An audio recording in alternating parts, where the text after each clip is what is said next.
మాజీ మంత్రివర్యులు TRS working president KTR గారు మాట్లాడవచ్చు. జై తెలంగాణ.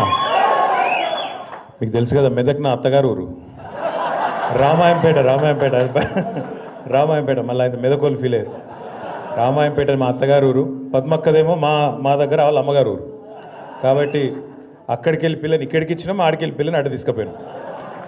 పేరు పేరున వేదికపైన ఆసీనులైన పెద్దలు, మరి ఈరోజు ఈ కార్యక్రమానికి అధ్యక్షత వహిస్తున్న మా మెదక్ జిల్లా పార్టీ అధ్యక్షురాలు సోదరి శ్రీమతి పద్మా దేవేందర్ రెడ్డి గారు, గౌరవనీయులు పెద్దలు, మెదక్ జిల్లాలోనే కాదు రాష్ట్రంలోని ఏ మారుమూల ప్రాంతంలో ఏ సమస్య ఉన్నా అందరికంటే ముందు స్పందిస్తూ అందరికీ అండగా ఉండే గౌరవనీయులు పెద్దలు మాజీ మంత్రివర్యులు శ్రీ హరీష్ రావు గారు, గౌరవ పెద్దలు మాజీ శాసన మండలి సభ్యులు అన్న సేరి సుభాష్ రెడ్డి గారు, గౌరవ మాజీ శాసనసభ్యులు పట్లోల్ల శశిధర్ రెడ్డి గారు, గౌరవనీయులు సోదరులు, గతంలో మెదక్ డీసీసీ ప్రెసిడెంట్గా పనిచేస్తూ ఆనాడు ఎన్నికల సమయంలో మన పార్టీ గెలుపును కాంక్షించి మనతో పాటు కలిసి వచ్చిన సోదరులు శ్రీ కంటారెడ్డి తిరుపతి రెడ్డి గారు, పెద్దలు గౌరవనీయులు కేసీఆర్ గారు అక్కడ శాసనసభ్యుడిగా ఉన్నప్పటి నుంచి మా అందరికీ చిన్నప్పటి నుంచి జగపతంకులు అని పిలుచుకునే అలవాటు మా బట్టి జగపతి గారు, అదేవిధంగా మా తమ్ముడు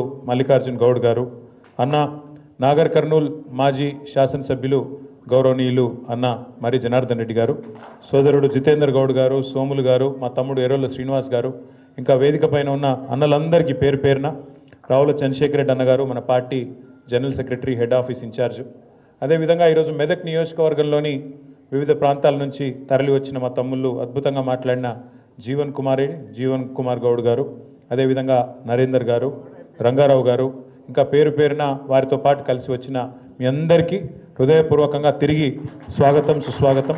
పత్రికా మిత్రులకు కూడా హృదయపూర్వకంగా నమస్కారం. హరీష్ రావు గారు మాట్లాడుతూ రెండు మాటలు చెప్పారు.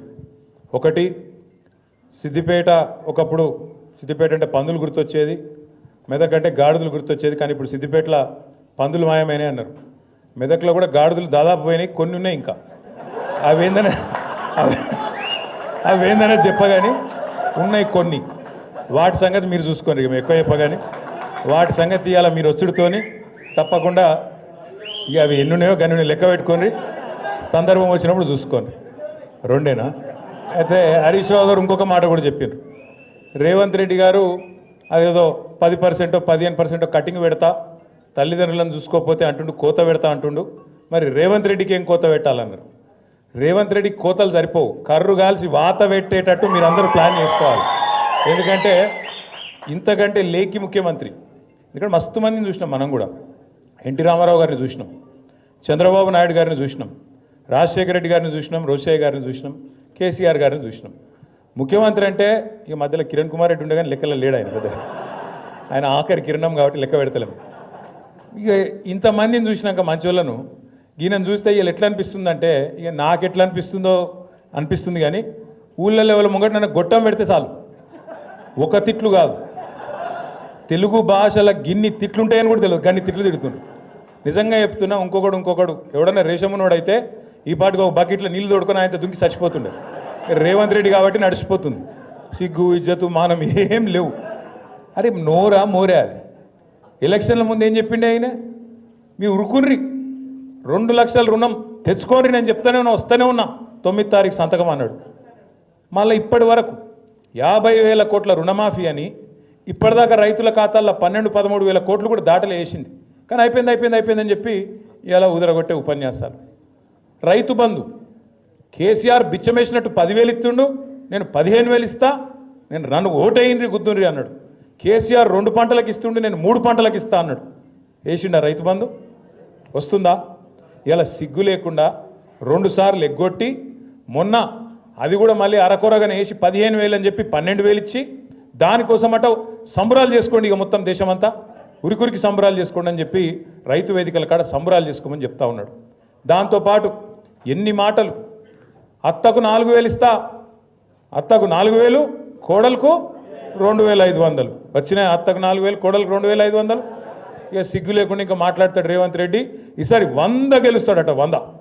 అందుకే నేను చెప్పిన 100 నీ బొందనా అని చెప్పిన. నేను నిజంగా కూడా ఇప్పుడు మరి ఆయనకు నాకు ఇట్లా మాట్లాడడం ఇష్టం ఉండదు నిజానికి, కానీ ఆయనకు ఆయన భాషనే అర్థమవుతుంది.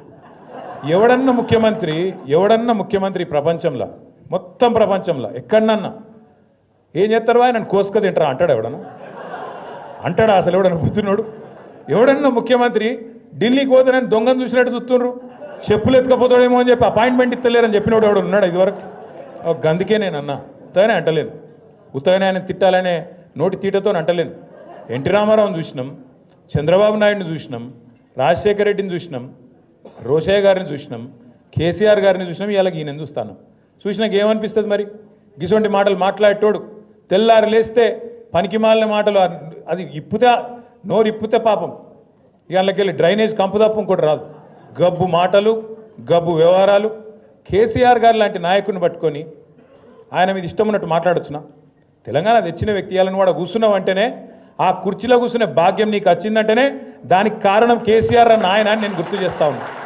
కేసీఆరే లేకపోతే టీఆర్ఎస్ఏ లేకపోతే గులాబీ జెండానే ఎగరకపోతే తెలంగాణ వస్తుండేనా అది తెలియదా రేవంత్ రెడ్డికి ఇలా పనిచేసిపోయినట్టే కదా హరీష్ అన్న కింద మన జీవన్ లెక్క ఆయన కూడా శిష్యుడు ఉండే హరీష్ అన్న మంత్రి అయిన రోజు డ్యాన్సులు కూడా చేసిండు ఇక్కడనే ఇవాళ ఆయన పెద్ద పోటుగాని లెక్క హరీష్ రావు నువ్వు ఇట్లా అట్లా అని నోటికి వచ్చినట్టు మాట్లాడతాడు నేనేమంటున్నా అంటే అధికారం రాగానే ఎగిరెగిరి పడితే మేము కూడా ఉన్నాం 10 ఏళ్ళు మంత్రులుగా కానీ ఎప్పుడు కిసంటి పనులు చేయలేదు కదా ఇంత లేఖిగా మాట్లాడలే కదా ఇంత దిక్కుమాలిన అడ్డమైన కేసులు పెట్టించుడు కార్యకర్తలను కొట్టించుడు ప్రతిపక్షం అంటేనే పోస్టు పెడితే పోలీసుడు ఫోన్ చేసుడు మన నర్సింగ్ అని మన పిల్లగాడు ఏడునవు అగో నర్సింగ్ ఒక్క పోస్టు పెడితే ఆ పిల్లగాని పోలీసులు తీసుకుపోయి పొట్టు కొట్టింది అంటే గింత అరాచకమా ఇందిరమ్మ రాజ్యం అంటే గిదేనా ఇందిరమ్మ రాజ్యం అంటే కేసులు పెట్టుడు రోకల్ బండలు ఎక్కించుడు ఇష్టం ఉన్నట్టు కొట్టుడు ఇష్టం ఉన్నట్టు గుద్దుడు భావ ప్రకటన స్వేచ్ఛ లేకుండా ఒక ముఖ్యమంత్రిని పొగడాలి తప్ప ఇంకేం చేయొద్దు ఇదేనా పద్ధతి పొగుడుతారు ముఖ్యమంత్రిని ఎప్పుడు పొగుడుతారు